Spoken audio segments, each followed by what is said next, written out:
ആദ്യമായി തന്നെ ഈ അൾത്താരയിൽ സാക്ഷ്യം പറയാൻ അനുവദിച്ച അമ്മ മാതാവിനും തിരുക്കുമാരനും 1000 നന്ദി പറയുന്നു. എൻ്റെ പേര് അനിത. ഇതെൻ്റെ ഹസ്ബൻഡ് ബേബി തോമസ്. ഇത് ദൈവം ഞങ്ങൾക്ക് ദാനമായി തന്ന കുഞ്ഞ് ആഷർ ബേബി. ഞങ്ങളുടെ വിവാഹം കഴിഞ്ഞ് 9 വർഷമായിട്ട് ഞങ്ങൾക്ക് മക്കളുണ്ടായിരുന്നില്ല. ഒരുപാട് ട്രീറ്റ്മെൻറ്റ് ചെയ്തു. അപ്പം ഹോസ്പിറ്റലുകളെല്ലാം ചെല്ലുമ്പോൾ അവർ ഒറ്റ റീസണേ പറയുന്നുള്ളൂ, അൺഎക്സ്പ്ലെയിൻഡ് ഇൻഫെർട്ടിലിറ്റി എന്നാണ് പറഞ്ഞത്. എന്ന് വെച്ചാൽ നമുക്ക് എന്തുകൊണ്ട് ആകുന്നില്ല എന്നുള്ളത് ഡോക്ടേഴ്സിനും അറിയത്തില്ല. കാരണം മെഡിക്കലി ഞങ്ങൾ രണ്ടാളും ഫിറ്റാണ്, എല്ലാ ടെസ്റ്റുകളും നോർമലാണ്. അവസാനം പിന്നെ കുറേ ധ്യാന കേന്ദ്രങ്ങളിൽ കയറി ഇറങ്ങി പ്രാർത്ഥിച്ചു.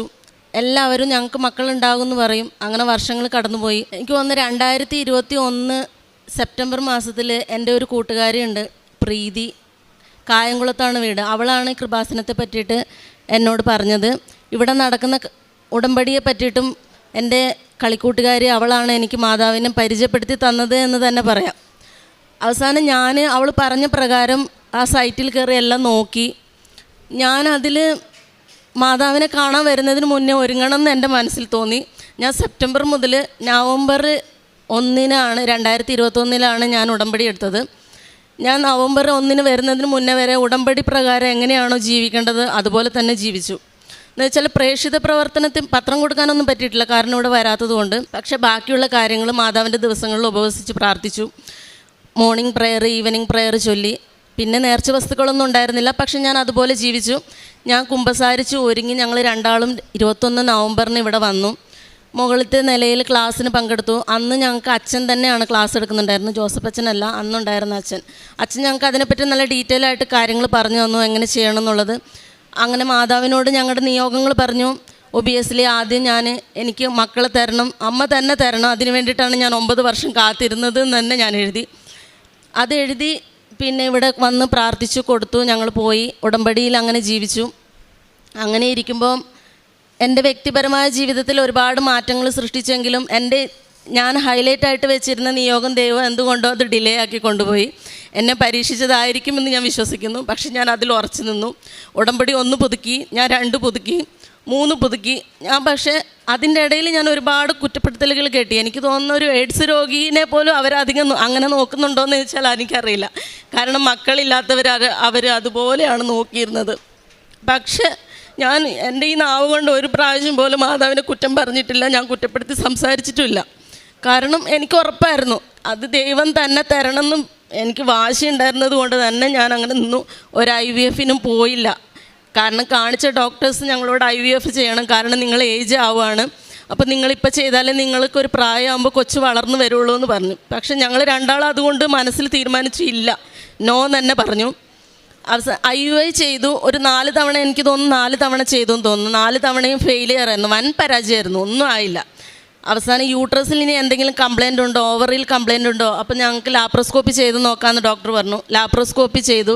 പക്ഷേ അതും ഇനി ഇൻറ്റേർണൽ കംപ്ലയിൻ്റ് ആവേണ്ടെന്ന് വെച്ചാൽ അതും ഞാൻ വില്ലിങ് ആയി. പക്ഷേ അതും പക്ക നോർമലായിരുന്നു, ഒന്നും ഉണ്ടായിരുന്നില്ല. ഒരു ബ്ലോക്കേജോ ട്യൂമറുകളോ അങ്ങനെ എന്തെങ്കിലും സിസ്റ്റുകളോ ഒന്നും ഉണ്ടായിരുന്നില്ല. അതെല്ലാം കഴിഞ്ഞിരിക്കുമ്പം ചേട്ടായി എനിക്ക് തോന്നുന്നു അതിന് 3 പുതുക്കി. പിന്നെ ഞാൻ വന്നില്ല, വരാതെ അങ്ങനെ ഡിലേ ചെയ്തിരുന്ന സമയത്ത് ജോസഫ് അച്ഛൻ്റെ ഒരു ചൊവ്വാഴ്ച ധ്യാനം കൂടിക്കൊണ്ടിരുന്നപ്പോൾ അച്ഛനൊരു വാക്ക് പറഞ്ഞു, ചില വിഡ്ഢികൾ 3 പുതുക്കി 4ാമത്തെ പുതുക്കാൻ വരില്ല, കാരണം അവർക്കറിയില്ല കർത്താവ് 4ാമത്തിലും വന്നിട്ടുണ്ടെന്ന്. അതെന്നെ ഭയങ്കരമായിട്ട് സ്ട്രൈക്ക് ചെയ്തു. എന്നിട്ട് പിറ്റേ ദിവസം തന്നെ, ഞാനൊരു നേഴ്സാണ്, ഞാൻ ഡ്യൂട്ടിയിൽ ഓഫ് എടുത്ത് ഞാൻ ചേട്ടായിനും കൂട്ടിയിട്ട് ഇവിടെ വന്നു. 4ാമത്തത് പുതുക്കി കഴിഞ്ഞു. ഞാൻ അച്ഛനെ കാണണമെന്നൊന്നും എനിക്കുണ്ടായിരുന്നില്ല. ഞാൻ മാതാവിനോട് പറഞ്ഞു ഇല്ല. അതിൻ്റെ ഇടയിൽ അതിൻ്റെ കൂടെ അച്ഛൻ പറഞ്ഞു, നമ്മുടെ നിയോഗം ഡിലേ ആവുന്നുണ്ടെങ്കിൽ എന്തുകൊണ്ടാകുന്നു എന്ന് നിങ്ങൾ വിചിന്തനം ചെയ്ത് അത് ക്ലിയർ ഔട്ട് ചെയ്യണം. അന്നേരം ഞാനത് നോക്കി. അപ്പോൾ എനിക്ക് തോന്നുന്നു എൻ്റെ പ്രേക്ഷിത പ്രവർത്തനം, കാരുണ്യ പ്രവർത്തികൾ അത്ര സ്ട്രോങ് പോരാ.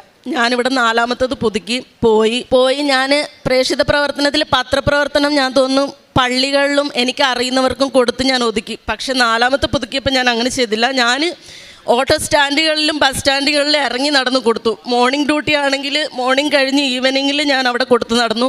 ഈവനിങ് ഷിഫ്റ്റ് ആണെങ്കിൽ വീട്ടിൽ നിന്ന് നേരത്തെ പോയി. മോർണിംഗിൽ ഞാൻ മെഡിക്കൽ കോളേജുകളിലും ഞാൻ കൂടുതൽ ഓട്ടോക്കാർക്കാണ് കൊടുത്തിരുന്നത്. കാരണം അവർക്ക് കൊടുക്കുമ്പോൾ ഒരുപാട് യാത്രക്കാർ കയറി ഇറങ്ങി പോകുമ്പോൾ അവർ കാണും, എങ്ങനെയായാലും എടുക്കും. ചില ഓട്ടോക്കാരെന്നെ കളിയാക്കിയിട്ടുണ്ട്. കാരണം ഞാൻ ഒരു ദിവസം നൈറ്റിന് പോകുമ്പം അവരെന്നെ നിർത്തി ക്ലാസ് എടുപ്പിച്ചിട്ടുണ്ട്. കാരണം നിങ്ങൾ മതപരിവർത്തനം നടത്തുകയാണ്, എന്താണ് കൃപാസനം. എനിക്ക് തോന്നുന്നു ഒരു 10-22 ചേട്ടന്മാർ എന്നെ നിർത്തിയിട്ട് ഞാൻ നടുക്ക് നിന്ന് ക്ലാസ്, എനിക്ക് എവിടെ നിന്ന് ധൈര്യം വന്നെന്നറിയില്ല. ഞാൻ തോറ്റു കൊടുക്കാൻ വില്ലിങ് ആയിരുന്നില്ല. ഞാൻ അവിടെ നിന്ന് തർക്കിച്ചു, സംസാരിച്ചു, എനിക്കറിയുന്ന കാര്യങ്ങൾ പറഞ്ഞു, പത്രത്തിനെ പറ്റി പറഞ്ഞു.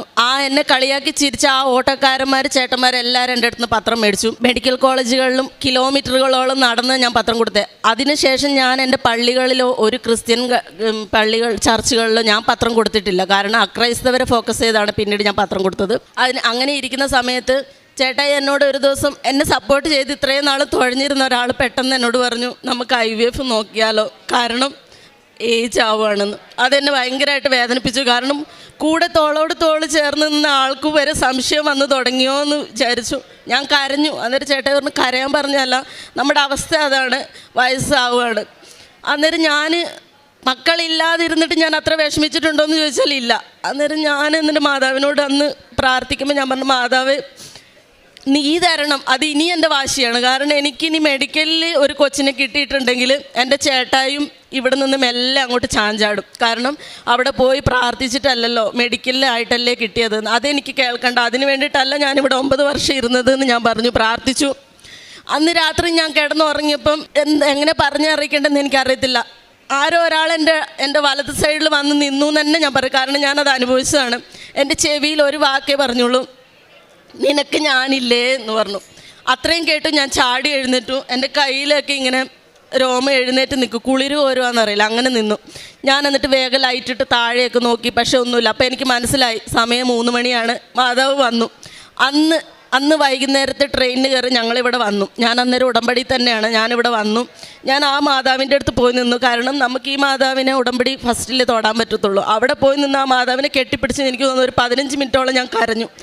ഞാൻ പറഞ്ഞു, എന്നെ അതിലേക്ക് തള്ളി വിടരുത്. കാരണം എന്നെ അറിയുന്നവരും എന്നെ അറിയാത്തവരും ഉണ്ട്.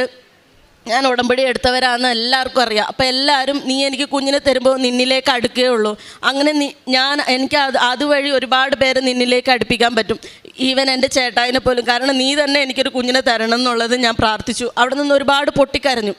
അത് കഴിഞ്ഞിട്ട് ഓഫീസിൽ ചോദിച്ചപ്പോൾ പറഞ്ഞു, ഓക്കെ അച്ഛനെ കാണാൻ കുഴപ്പമില്ല എന്ന് പറഞ്ഞു. അച്ഛനെ കാണാൻ ഇവിടെ ചീട്ടുമായിട്ട് വന്നിരുന്നു. കാരണം ഞാൻ മെൻ്റലി മൊത്തം ഡിപ്രഷനായിരുന്നു. ഇവിടെ വന്നിരുന്ന സമയത്ത് മക്കളില്ലാത്തവരുടെ ചീട്ട് കൊടുക്കാൻ പറഞ്ഞു. എല്ലാവരും ചീട്ട് കൊടുത്തതിന് ശേഷം ഞാനത് കേട്ടില്ല. അന്നേരം ആ ചേച്ചി പിന്നീട് എൻ്റെ പച്ച ചീട്ട് കണ്ടപ്പോൾ വന്ന് ചോദിച്ചിട്ട് പറഞ്ഞു, അത് താന്ന് പറഞ്ഞു. അന്നേരത്തേക്ക് അച്ഛൻ ഓൾറെഡി ഇവിടെ ചീട്ട് മാതാവിൻ്റെ അടുത്ത് വെച്ച് പ്രാർത്ഥിച്ച് കഴിഞ്ഞു. എൻ്റെ ചീട്ട് വെച്ചിട്ടുണ്ടായിരുന്നില്ല. എന്നാലും അച്ഛൻ പലപ്പോഴും പറയാറുണ്ട്, എന്നെ കാണാനല്ല വരുന്നത്, മാതാവിനെ കാണാനാണ്. അത് ഞാൻ ഉറച്ച് വിശ്വസിച്ചു. എനിക്ക് വിഷമം തോന്നിയില്ല.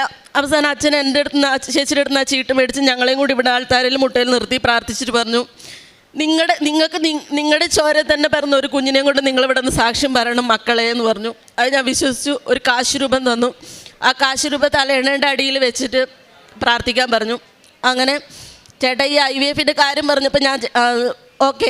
അതിനുശേഷം അച്ഛനെ കണ്ടതിന് ശേഷം കാണുന്നതിന് മുന്നേ ഞാൻ ചേട്ടായിനോട് പറഞ്ഞു, ഓക്കെ എന്നാൽ ചേട്ടായിയുടെ താല്പര്യപ്രകാരമല്ലേ ഒന്ന് കൺസൾട്ട് ചെയ്യാം വാ എന്ന് പറഞ്ഞു. പോയി കാണിച്ചപ്പോൾ ഡോക്ടർ പറഞ്ഞു എല്ലാം ഫിറ്റാണ്. അപ്പോൾ പുള്ളിക്കാരന് മനസ്സിലായെന്ന് തോന്നുന്നു എനിക്ക് താല്പര്യമില്ലാന്ന്. ഡോക്ടറിന് ചിരിച്ചുകൊണ്ട് എന്നോട് പറഞ്ഞു, രണ്ടാളും കൂടി ആലോചിച്ച് ഒരേ മനസ്സോടുകൂടി ഒരു ഡേറ്റ് ഫിക്സ് ചെയ്തിട്ട് വാന്ന് പറഞ്ഞു. ഞാൻ എന്നിട്ട് ചേട്ടായിനോട് പറഞ്ഞു, മെയ് മാസം കഴിയുന്നത്, ഏപ്രിലാണ്, മെയ് മാസം കഴിയുന്നത് വരെ എനിക്കൊരു സമയം താ. ആ മെയ് മാസം കഴിഞ്ഞിട്ട് എൻ്റെ ജീവിതത്തിൽ ഒരു അത്ഭുതം പ്രവർത്തിക്കുമെന്ന് ഞാൻ വിശ്വസിക്കുന്നു, അതുവരെ സമയം തരാൻ പറഞ്ഞു. ചേട്ടായി പറഞ്ഞു, ഓക്കെ നിൻ്റെ ഇഷ്ടം പോലെ ആയിക്കോന്ന് പറഞ്ഞു. പക്ഷേ ആ മെയ് മാസം തന്നെ ഞാൻ പ്രഗ്നൻ്റായി. ഇപ്പോൾ ഈ ജനുവരി 11 ദൈവം ഞങ്ങൾക്ക് ഒരു ആൺകുഞ്ഞിനെ തന്നെ അനുഗ്രഹിച്ചു. ഒരു കുഴപ്പമില്ല. ആഷർ എന്നാണ് പേരിട്ടിരിക്കുന്നത്. ഈ അനുഗ്രഹം തന്ന മാതാവിന് ഒരുപാട് നന്ദി പറയുന്നു. എല്ലാ ചൊവ്വാഴ്ചകളിലെ ധ്യാനങ്ങളും ഞാൻ മുടങ്ങാതെ കൂടാറുണ്ട്. കാരുണ്യപ്രവർത്തികളെന്ന് പറയുന്നത് ഞാൻ 4ാമത്തെ പുതുക്കിയതിന് ശേഷം എൻ്റെ ഇടവകയിൽ തന്നെ മിനി എന്ന് പറയുന്ന ചേച്ചീനെ ഞാൻ പരിചയപ്പെട്ടു. ചേച്ചീനെയും കൂട്ടി, ചേച്ചി ഇങ്ങനെ പ്രേക്ഷിത പ്രവർത്തനം ചെയ്യുന്നതാണ്. അത്രയും നാളെ ഇടവകയിലുണ്ടായിരുന്ന ചേച്ചീനെ ഞാൻ കണ്ടിട്ടുണ്ടോ എന്ന് വെച്ചാൽ എനിക്കറിയില്ല. അന്ന് ഞാൻ എന്തോ ചേച്ചിനോട് ഇപ്പോൾ ചോദിച്ചു, ചേച്ചി എവിടെയാണ് ചെയ്യുന്നത്, ഞാനും കൂടി വരുന്നു എന്ന് പറഞ്ഞു. ചേച്ചി എനിക്കൊരു വൃദ്ധസദനം കാണിച്ചു തന്നു. അവിടെ പോയി സിസ്റ്റേഴ്സിനോട് സംസാരിച്ചു. അപ്പോൾ ഞാൻ സിസ്റ്ററിനോട് പറഞ്ഞു, ഞാൻ എല്ലാം ചെയ്തോളാം, എനിക്കൊന്നും തരണ്ട, എനിക്കൊരു വെള്ളം പോലും തരണ്ട, എനിക്കൊരു ഇതാണെന്ന് പറഞ്ഞു. അപ്പോൾ സിസ്റ്റർ പറഞ്ഞു, ഓക്കെ ഞങ്ങളിവിടെ അങ്ങനെ ആരെയും അനുവദിക്കാറില്ല, ഓക്കെ നീ വന്നോ എന്ന് പറഞ്ഞു. അങ്ങനെ എല്ലാ ബുധനാഴ്ചകളിലും മുടങ്ങാതെ ഡ്യൂട്ടി മോർണിംഗ് ആണെങ്കിൽ എല്ലാ ബുധനാഴ്ചയും ഞാൻ ഈവനിങ് ഷിഫ്റ്റ് എടുത്തിട്ട് മോർണിംഗിൽ രാവിലെ 6:30 ഞാൻ അവിടെ പോകും. അമ്മച്ചിമാരെ കുളിപ്പിക്കും. അവിടുത്തെ കാര്യങ്ങളെല്ലാം A to Z കാര്യങ്ങൾ ചെയ്യാൻ സിസ്റ്റേഴ്സിന് എനിക്ക് തോന്നുന്നു ഞാൻ അവിടെ ചെന്നതിൽ പിന്നെ സിസ്റ്റേഴ്സിന് ആ കിടപ്പ് രോഗികളായിട്ടുള്ള അമ്മച്ചിമാരെ കുളിപ്പിക്കേണ്ടി വന്നിട്ടുണ്ടാവില്ലായിരിക്കും. എന്ന് വെച്ചാൽ അവർക്ക് ഒറ്റയ്ക്ക് ചെയ്യേണ്ടി വന്നിട്ടില്ല. ഞാൻ ബുധനാഴ്ചകളിൽ സിസ്റ്റേഴ്സിൻ്റെ കൂടെ നിന്നിട്ട് അമ്മച്ചിനെ വീൽ ചെയറിലുള്ള അമ്മച്ചിനെയൊക്കെ എടുത്ത് ബാത്റൂമിൽ കൊണ്ടുപോയിട്ട് ഇരുത്തി കുളിപ്പിച്ചിട്ടുണ്ട്. ഈവൻ ഞാൻ പ്രഗ്നൻ്റ് ആയ ആ മെയ് മാസം പോലും ഞാൻ അറിയുന്നതിന് 2-3 ദിവസം മുന്നേ വരെ ഞാൻ അവിടെ പോയി അമ്മച്ചിമാരെ എടുത്തു വീൽ ചെയറിലുള്ള അമ്മച്ചിമാരെ അങ്ങോട്ട് കിടത്തുന്നു ഇങ്ങോട്ട് കിടത്തുന്നു എല്ലാം ചെയ്തു. പിന്നെ പത്രപ്രവർത്തനം എന്ന് പറഞ്ഞാൽ ഞാൻ പറഞ്ഞതുപോലെ ഓട്ടോ സ്റ്റാൻഡുകളിലും ഓട്ടോ ചേട്ടന്മാർക്കാണ് ഞാൻ കൂടുതൽ കൊടുത്തിട്ടുണ്ടായിരുന്നത്. പിന്നെ മെഡിക്കൽ കോളേജുകളിലുള്ളത്, പിന്നെ കിലോമീറ്ററുകളോട് നടന്ന് വീടുകളിൽ കയറിയിട്ട് കാര്യങ്ങൾ പറഞ്ഞ് കൃപാസനത്തിലെ പറ്റി പറഞ്ഞു, അമ്മേനെ പറ്റി പറഞ്ഞു, ഓരോരുത്തർക്ക് പത്രം കൊടുത്തു. വേണ്ടാന്ന് പറയുന്നവർ ഞാൻ നിർബന്ധിക്കാറില്ല. ഞാൻ പറയും അവരുടെ താല്പര്യം. അവർ മതപരിവർത്തനം എന്നൊക്കെ അത് ഒരുപാട് കേൾക്കുന്നുണ്ട്, മതപരിവർത്തനം എന്ന്. പക്ഷെ നമ്മളെന്ത് മതപരിവർത്തനം നടത്തുന്നത് എനിക്കറിയത്തില്ല. ആരും ഇവിടെ ഫോഴ്സ് ചെയ്ത് കൊണ്ടുവരുന്നില്ല. പക്ഷെ ഞാനത് അങ്ങനെ കൊടുത്തു. പള്ളികളിൽ ഞാൻ കൊടുക്കാറില്ല. പിന്നെ പള്ളിയിൽ ഇരിക്കുന്ന പത്രങ്ങൾ കണ്ടിട്ടുണ്ടെങ്കിൽ അത് ഞാൻ സന്തോഷത്തോടെ എടുത്തുകൊണ്ടേ കൊടുക്കും. എനിക്ക് അങ്ങനെ പത്രം ഇരിക്കുന്നത് കാണുമ്പോൾ സങ്കടമാണ്. എങ്ങനെ അങ്ങനെ വെച്ചിട്ട് പോകുന്നതെന്ന് എനിക്കറിയത്തില്ല. പിന്നെ എൻ്റെ വ്യക്തിപരമായ ജീവിതത്തിൽ ഒരുപാട് മാറ്റങ്ങൾ വന്നു. പ്രാർത്ഥനാ ജീവിതത്തിലാണെങ്കിൽ നല്ലോണം വന്നു. പിന്നെ ഞാൻ ഇച്ചിരി ദേഷ്യം കൂടുതലുള്ള ആളാണ്. ഇച്ചിരി കൂടുതൽ മുൻകോപം കൂടുതലാണ് എനിക്ക്. അതൊരുപാട് കൺട്രോൾ ചെയ്യാൻ പറ്റി. ഇപ്പോൾ പൂർണ്ണമായി പോയി എന്നല്ല, പക്ഷെ അതിന് ഞാൻ നല്ല രീതിയിൽ കൺട്രോൾ ചെയ്ത് നിർത്താൻ പറ്റി. പിന്നെ ഒരു ദൂഷിച്ച സ്വഭാവം തന്നെ പറയാം. കാരണം ഞാൻ ചെയ്യാത്തൊരു കാര്യം ഞാൻ ചെയ്തെന്ന് പറഞ്ഞാൽ ഞാനത് വിട്ടുകൊടുക്കാൻ തയ്യാറല്ലായിരുന്നു. കാരണം ഞാൻ അങ്ങനെയല്ല, ഞാൻ ഇങ്ങനെ തന്നെയാണെന്ന് പറഞ്ഞ് വാദിച്ച് സമർത്ഥിക്കുമായിരുന്നു. പക്ഷെ ഞാനിപ്പോൾ അതിന് നിൽക്കാറില്ല. കാരണം അവരെന്താണോ എന്തോ എനിക്കിപ്പോൾ അത് ക്ഷമിക്കാം. ഓക്കെ, ഞാൻ അങ്ങനെയാണോ, ഞാൻ അങ്ങനെയാണ്, ഞാൻ അങ്ങനെ അങ്ങ് ജീവിക്കുന്നു. കാരണം ഉടമ്പടിയിൽ ഇപ്പം 1 വർഷമായി പുതുക്കിയിട്ട് ഇവനെ ഗർഭിണിയായ പിന്നെ എനിക്ക് ട്രാവൽ ചെയ്യാൻ പറ്റിയിട്ടില്ല. കാരണം എനിക്ക് ഇച്ചിരി പ്രഷർ ഉണ്ടായിരുന്നതുകൊണ്ട് ഇപ്പോൾ ഞാൻ ഓക്കെയാണ്. ഞാൻ ആദ്യം മാതാവിനെ കാണാൻ എനിക്കിവിടെ സാക്ഷ്യപ്പെടുത്തണം തന്നെ ഉണ്ടായിരുന്നു. പിന്നെ ഇവനൊരു 6 മാസം ആവട്ടെ എന്ന് വിചാരിച്ചു. പിന്നെ അതിൻ്റെ ഇടയ്ക്ക് ചേട്ടായി എന്നോട് ഈ IVF ചെയ്യണമെന്ന് പറഞ്ഞ സമയത്ത് ഞാനിങ്ങനെ ഇരിക്കുമ്പം ഞാൻ നൈറ്റിന് പോയേക്കാണ്. അന്നേരം ചേട്ടായി വെളുപ്പിന് എനിക്കൊന്ന് 2 മണിയായപ്പോൾ എന്നെ ഫോൺ ചെയ്തു. കുറേ പ്രാവശ്യം വിളിച്ചിട്ടുണ്ട്. അന്നേരം ഡ്യൂട്ടിയിലായതുകൊണ്ട് ഞാൻ കണ്ടില്ല. എന്നിട്ട് ഒരു 3 മണി 4 മണിയായപ്പോൾ ഞാൻ നോക്കിയപ്പോൾ കണ്ടു. ഞാൻ തിരിച്ചു വിളിച്ചപ്പോൾ എന്നോട് പറഞ്ഞു കരയുവാണ്. ചേട്ടായി കരഞ്ഞു. എന്നിട്ട് ചേട്ടായി എന്നോട് പറഞ്ഞു മാതാവ് വന്നു ഇവിടെ. എനിക്ക് ഇങ്ങനെ കുളിര് കൊണ്ട് ഐസ് പോലെ ഞാൻ തണുത്ത് മരവിച്ച് പോയി. ഒരു ആൺകുഞ്ഞിനെ കൊണ്ട് മാതാവ് എൻ്റെ അടുത്ത് വന്ന് നിന്നു എന്ന് എന്നോട് പറഞ്ഞു. അന്നേരം ചേട്ടായിക്ക് വിശ്വാസമായി. എന്നിട്ട് ഞാൻ പ്രഗ്നൻ്റ് ആണെന്ന് അറിഞ്ഞപ്പോൾ ആദ്യം ചേട്ടായി മാതാവിൻ്റെ അടുത്ത് മുട്ടയിൽ നിന്ന് മാപ്പ് പറയുക ചെയ്തത്. ഞാൻ അങ്ങനെ ചിന്തിച്ച് പോയത് എൻ്റെ നിവൃത്തികേട് കൊണ്ടാണ്, എന്നോട് ക്ഷമിക്കണം എന്ന് പറഞ്ഞിട്ട്. അങ്ങനെ 2 പ്രാവശ്യം ഞങ്ങൾക്ക് മാതാവിനെ ഫീൽ ചെയ്യാൻ പറ്റിയിട്ടുണ്ട്. ഇത്രയും അനുഗ്രഹം തന്ന മാതാവിന് ഒരുപാട് നന്ദി.